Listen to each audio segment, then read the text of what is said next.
ये Pelton wheel का सवाल है। थोड़ी सी बेसिक मैंने पिछली वीडियो के स्टार्ट में बता दिए थे। क्या सीन है पेल्टन व्हील का। पेल्टन व्हील का जो एंगल बनता है वो वैसे तो ब्लेड इसका यूँ होता है, आप सिर्फ नीचे वाला अगर लेट करते हो तो आपका ब्लेड किस तरह का बन जाता है पेल्टन व्हील का, इस तरह से। पेल्टन व्हील एक नोज़ल के थ्रू चलता है।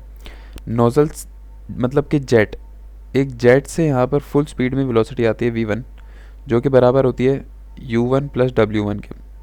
क्योंकि जो main stream velocity from the jet आ रही है वो अपनी जो वेलोसिटी है वो ब्लेड को दे देगी विच इज़ u1, और आगे यहाँ से स्लाइड करती हुई चली जाएगी which is relative velocity w1। Inlet पे हमेशा कंडीशन रट्टा मार लो रट्टा कॉन्सेप्ट भी ऐसा ही है कि जो ब्लेड एंगल है वो इनलेट पे ज़ीरो होता है, ठीक है। क्योंकि ये देखो ना, ब्लेड एंगल अगर मैं यहाँ से v का या w का एंगल मैं अगर यहाँ से बनाऊँ तो क्या है, कुछ बन ही नहीं रहा, ज़ीरो बन रहा है यहाँ से, कुछ एंगल ही नहीं है। अगर यहाँ ऊपर होता थोड़ा सा तो मैं यहाँ एंगल बना देता। ओके, एक चीज़ ये रट्टा मार लो। दूसरी चीज़, यूँ अगर मैं ब्लेड पे देखूँ तो ये मेरी v रेडियल होती है, यूँ देखूँ तो मेरी v टेंजेंशियल होती है। तो मैं कह सकता हूँ कि मेरी इनलेट पर v1 बराबर है v टेंजेंशियल के। ओके हो गया। सेकेंड थिंग क्या होती है कि जो भी हमेशा याद रखना, जो भी ब्लेड के साथ चलते वेलोसिटी निकलती है ब्लेड के सीध में, दैट इज़ w, ठीक है।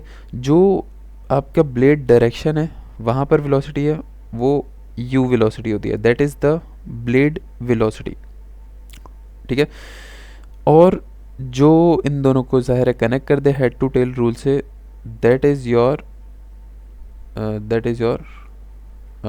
वेट, इस तरह नहीं, इसको हम थोड़ा सा अलग लेंगे। अगर मैं यहाँ पर इन वेक्टर्स को थोड़ा आगे पीछे करूँ, अगर मैं u इस तरह बनाऊँ और अगर मैं w को इस तरह बनाऊँ, तो जो मेरी जो, एक मिनट, अगर मैं w को इस तरह बना दूँ तो जो मेरी हेड टू टेल से कनेक्ट करेगी दैट वुड बी, जो मेरी हेड टू टेल से कनेक्ट करेगी that would be this v2 सही है। तो मेरा w2 है, ये मेरा u2 है, और जो मेरा v2 है वो इस तरह से बनेगा, ठीक है। ये आप हमेशा याद रख लो, आपका हमेशा ऐसे ही बनेगा।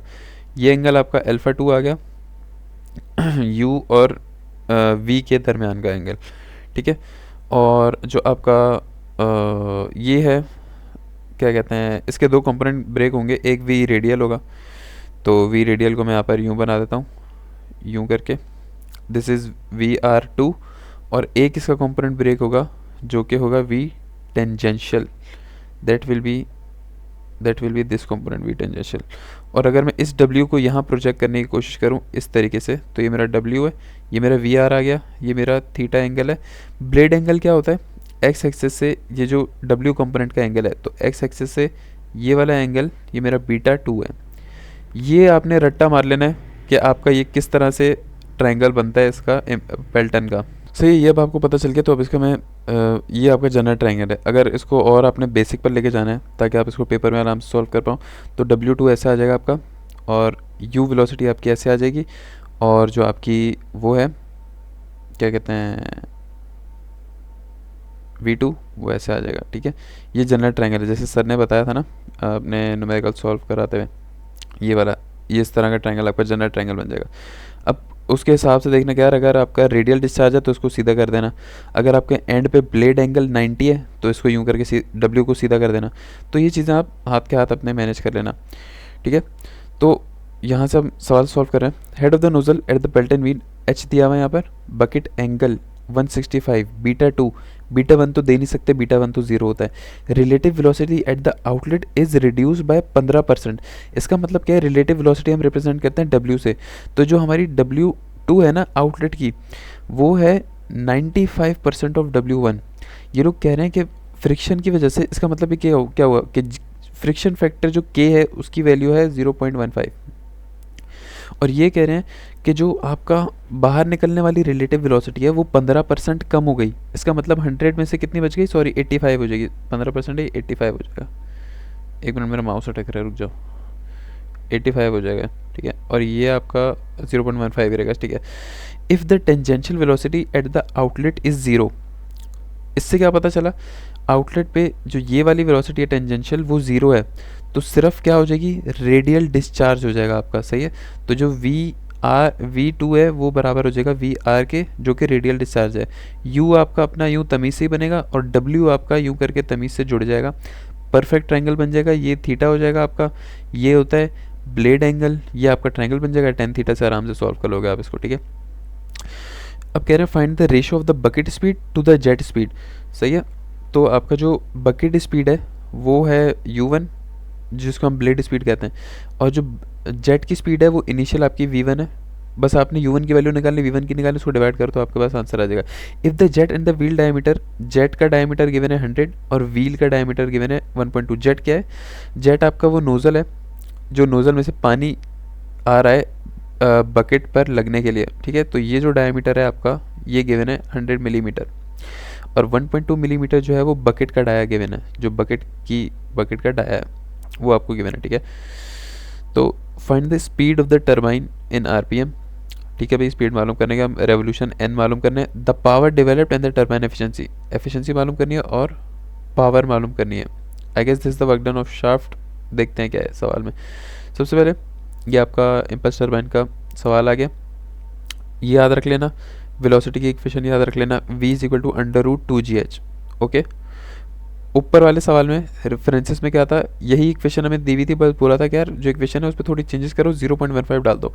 अगर 0.15 नहीं गिवन तो आप सीधे सीधा v is equal to √2gh equation लोगे v1 के लिए, क्योंकि जो नोज़ल में से आपका आ रही है ना, ये प्रूफ होती है प्रॉपर कि जो नोज़ल में से आपकी जो इक्वेशन आ रही है वो v is equal to √2gh है वेलोसिटी इक्वेशन से। तो ये सिंप्लीफाइड वर्जन आपको पहले से पता है, ठीक है। तो ये आ गया, यहाँ पर आपने 2g हेड आपको गिवन था, 640 वैल्यू डाली तो वेलोसिटी आ गया आपके पास v1, ठीक है।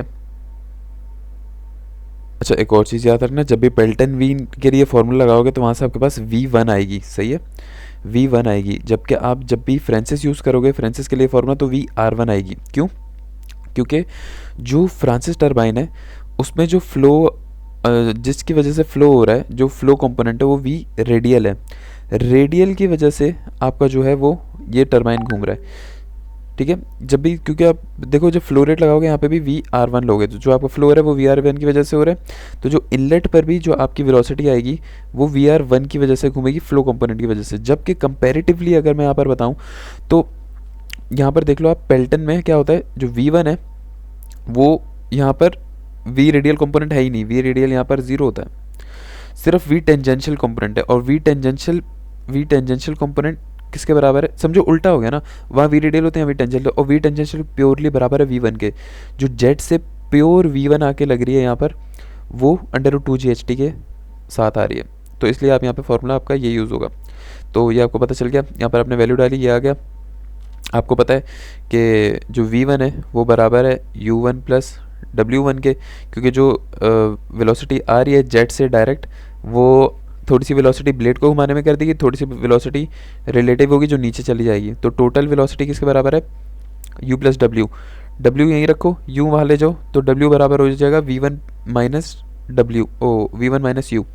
V1 की वैल्यू रखी, U की वैल्यू एज इट इज़ है। आउटलेट ट्रायंगल देख लो भाई, आउटलेट ट्रायंगल पे आपको क्या पता चलता है? एक तो चीज़ आपको क्या पता है कि जो आपका W2 है वो बराबर है 0.85 W1 के। मैंने अभी ऊपर सवाल में बता दिया आपको, ठीक है। ये सवाल में बताया हुआ है कि 15% लॉस हुआ है जो आपकी वेलोसिटी है रिलेटिव बाहर आने में। ये आपको रिलेशन पता है पहले से, ठीक है। एक चीज़, दूसरी चीज़ क्या है कि आपने W2 की ये वैल्यू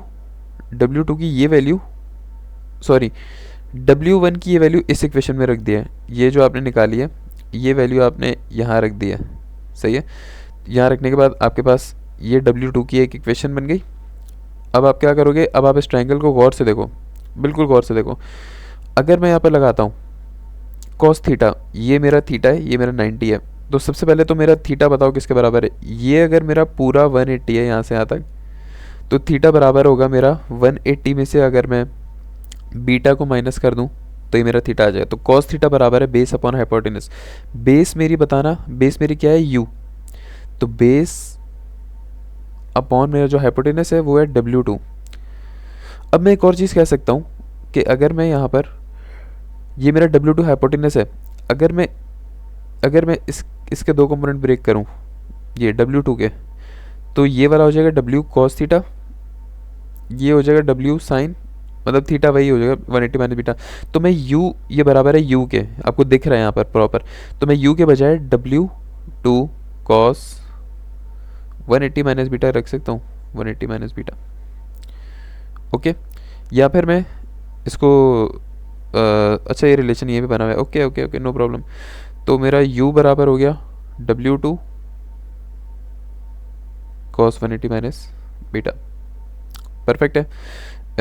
एक और चीज़ आप यहाँ पर देख लो कि u बराबर है डब्ल्यू टू इंटू बीटा, आपका कितना गिवन है 165 है सवाल में, ठीक है। तो 180 माइनस 165 कितना होता है 15, तो डब्ल्यू टू कॉस 15, सही है। एक चीज़ आपको यहाँ से बन गई, कॉस 15 की वैल्यू आ गई 0.996 डब्ल्यू टू, एक इक्वेशन बन गई, एक इक्वेशन बन गई। ये देखो यहाँ से आप डब्ल्यू टू की जो वैल्यू है ये यहाँ पर डाल दो, तो आपके पास क्या बनेगा, या फिर एक काम करो u की, ये जो u की वैल्यू आपने निकाली है डब्ल्यू टू की फॉर्म में, ये यहाँ पर डाल दो, आपकी मर्जी है, कोई भी किसी में डाल दो, कोई एक वैल्यू आएगी। इन लोगों ने u की वैल्यू इसमें डाली है, यहाँ से आपके पास डब्ल्यू टू की वैल्यू आ जाएगी, और डब्ल्यू टू की वैल्यू इस किसी में इक्वेशन में डालो तो आपके पास u की वो भी आ जाएगी वैल्यू। अच्छा, सिर्फ u क्यों लिखे, हमेशा याद रखना, रट लो इस बात को भी कि पेल्टन व्हील के अंदर आपका u1 बराबर होता है u2 के, ठीक है। जो ब्लेड वेलोसिटी 1 पॉइंट पर होगी वही ब्लेड वेलोसिटी 2 पॉइंट पर होगी, याद रख लेना, ठीक है हमेशा। तो इनको आप एक ही लेट कर सकते हो, ये पेल्टन में होता है। आपने हर चीज़ निकाल ली सवाल में, जो जो रिक्वायरमेंट थी। u अपॉन v1 मांगा हुआ इन लोगों ने आपसे, आप कुछ भी नहीं, u निकाल लिया, v1 निकाल लिया, इसको निकालो 0.545 आंसर। इन लोगों ने बोला ना कि भाई ब्लेड वेलोसिटी और इनलेट वेलोसिटी का रेशो बताओ, बता दो, सिंपल है यहाँ पर। अब आपने क्या किया, अब आपको पता है कि u is equal to R omega, जो भी ब्लेड वेलोसिटी है उस पर हमेशा आर ओमेगा लग सकता है, तो u is equal to R omega, omega is equal to u upon R. तो u की वैल्यू डाली, r की वैल्यू डाली, तो आपके पास ओमेगा आ गया। ओमेगा क्यों निकाला, n निकालना था ना हमने, n is equal to omega किसके बराबर होता है 2 पाई n अपॉन 60। ओमेगा की वैल्यू निकाल ली, 2 पाई 60 पता है आपको, नंबर ऑफ रेवोल्यूशन आ गया प्योर। अच्छा, रेडियस आपने यहाँ पे मेन रेडियस क्यों लिया, सवाल एक बार देख लो यहाँ पर गौर से। आपको जो ये गिवन है 1.2 मीटर, ये आपको क्या मीन डायमीटर गिवन है, और सवाल में आपने क्या डालना है रेडियस, तो मीन डायमीटर को डिवाइड करो 2 से, तो मीन रेडियस आ जाएगा 0.6, वो आप यूज़ कर सकते हो, ठीक है। अगर इनलेट आउटलेट का रेडियस नहीं दिया तो आप मीन रेडियस यूज़ करोगे, और पेल्टन में ज़्यादातर हम मीन रेडियस ही यूज़ करते हैं। तो आपके पास पहला पार्ट, दूसरा पार्ट खत्म हो गया, तीसरा पार्ट इन लोगों ने बोला वर्क डन निकालो। मैंने आपको पिछली वीडियो में बताया था कि work done of shaft Pelton में इसके बराबर होता है, फॉर्मूला रट्टा मार लो। और जबकि फ्रांसिस में किसके बराबर होता है, फ्रांसिस में बराबर होता है वर्क डन ऑफ शाफ्ट इसके बराबर होता है, ये रहा।